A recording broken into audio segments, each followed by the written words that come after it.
झारखंड के विभिन्न अस्पतालों में मरीजों से रक्त के नाम पर हो रही अवैध वसूली और सभी कॉरपोरेट एवं निजी हॉस्पिटल में समान दर पर मरीजों को रक्त मुहैया कराने की मांग के साथ रांची में 5 ब्लड ऑर्गेनाइजेशन और स्वास्थ्य ऑर्गेनाइजेशन द्वारा प्रेस वार्ता का आयोजन हुआ, जहां मांग की गई कि स्वास्थ्य विभाग और वर्तमान सरकार के साथ तमाम पदाधिकारियों द्वारा जो कॉरपोरेट एवं निजी हॉस्पिटल ऑनर्स पेशेंट के लिए सर्कुलर निकाले थे उसकी संवेदनशीलता से समीक्षा की जानी चाहिए और निजी अस्पतालों को निर्धारित शुल्क के साथ साथ भर्ती मरीजों को कॉरपोरेट एवं निजी हॉस्पिटल खुद ब्लड उपलब्ध कराने के निर्देश जारी करना चाहिए। ऐसा न करने वालों पर कानूनी एवं दंडात्मक कार्रवाई सुनिश्चित करनी चाहिए। इस दौरान गुरु नानक सेवक जत्था के सूरज झंडाई ने विभिन्न अस्पतालों द्वारा मरीजों से रक्त के नाम पर मनमानी पर सरकार से कार्रवाई की मांग की, तो वहीं लहू बोलेगा टीम के संयोजक नदीम खान ने झारखंड का इकलौता वोल्वो रक्तदान बस सेवा की स्थिति और सुविधाओं में सुधार लाने की मांग की। कहने का है कि गवर्नमेंट जो रूल बनाती है वो तो ठीक है, पर उसे जो फॉलो नहीं कर रहा है गवर्नमेंट को उसमें भी देखना चाहिए। प्राइवेट ब्लड बैंक जो है वो मनमानी कर रहा है। होल ब्लड का रेट 850, नाको सपोर्टेड ब्लड बैंक 850 और नन नाको सपोर्टेड ब्लड बैंक 1020 है। लेकिन ऐसे प्राइवेट ब्लड बैंक हैं जो आज 1700-1800 ले रहे हैं और कई महान ब्लड बैंक ऐसे भी हैं जो 2500-2200 भी ले रहे हैं, तो महान ही कहा जाएगा। हम यही अपील करते हैं कि सरकार ने जो रेट तय किया है उसी रेट दर से ही ब्लड की सप्लाई होनी चाहिए, उतना ही रेट लेना चाहिए, नहीं होने पर उन पर कार्रवाई होनी चाहिए। हम लोगों का प्रेस कॉन्फ्रेंस करने का उद्देश्य ये है कि जो झारखंड सरकार के संवेदनशील और राज्य के लिए संवेदनशील विषय पर जो पखवाड़ा चल रहा है, स्वैच्छिक रक्तदान पखवाड़ा, उसमें हम लोग सब सहयोगी हैं। हर स्तर से हम लोग मदद कर रहे हैं और करेंगे। इसका उद्देश्य पहला तो ये है कि ज़्यादा से ज़्यादा रक्तदान के लिए प्रोत्साहित करना, सामने लाना। हम लोगों का भी वही उद्देश्य है, हम रक्तदान संगठनों का भी। एक चीज़ हम लोग ये देख रहे हैं कि 2018 में सर्कुलर प्रधान सचिव निधि खरे मैडम से होते हुए नितिन मदन कुलकर्णी और सीएमओ के द्वारा इन हाउस पेशेंट के लिए सर्कुलर निकाला गया।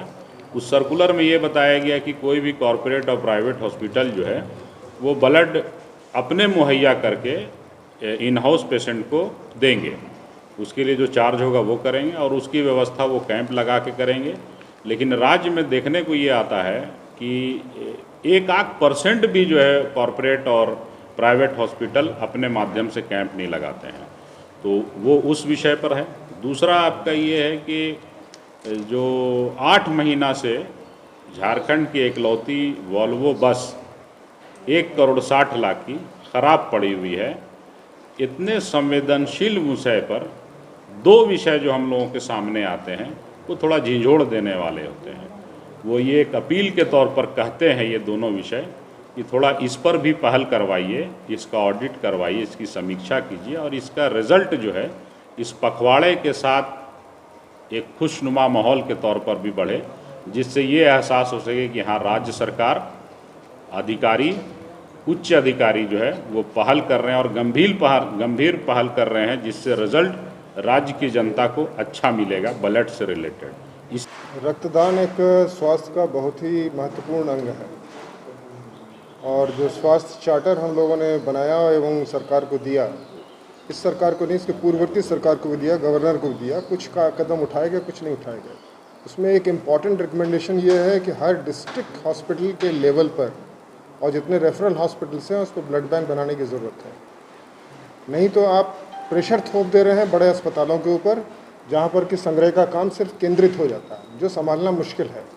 एक्सीडेंट होता है जहाँ पर उसके नज़दीकी जगहों पर ब्लड सेंटर्स रहना चाहिए, नहीं तो ये ट्रॉमा सेंटर्स और ये सब जो है ये कहावत के रूप में खड़ा हो जाते हैं। एक बात। दूसरी बात यह है कि जो एडमिनिस्ट्रेशन के लोग, जो चीफ सेक्रेटरी और मैं सारे लोग जो सर्कुलर इशू कर रहे हैं, उसमें क्लिनिकल इस्टेब्लिशमेंट की एक्ट की बात कर रहे हैं।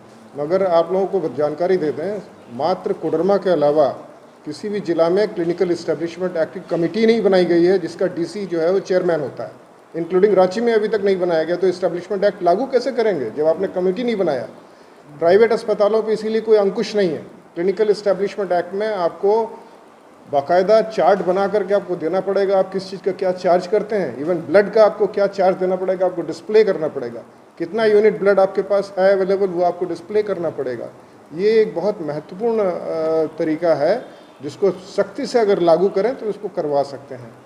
और जहाँ तक अभी कोविड का सवाल है, तो कोविड के समय में प्लाज्मा डोनेशन की बहुत ज़्यादा ज़रूरत पड़ रही है, लोग कर भी रहे हैं इसमें, मगर प्लाज्मा डोनेशन में जो प्राइवेट हॉस्पिटल्स हैं कोई भी रिस्पॉन्सिबिलिटी लेने तैयार नहीं है। वो कोविड के पेशेंट्स ले रहे हैं, मगर उन पेशेंट्स को इंस्पायर करके कोविड प्लाज्मा डोनेशन के लिए तैयार करना या मैंडेटरी करना, इस बात से वो पूरे अपने को परे रखे हुए हैं। सिर्फ पैसा वसूलने में लगेंगे तो ऐसा ही होगा।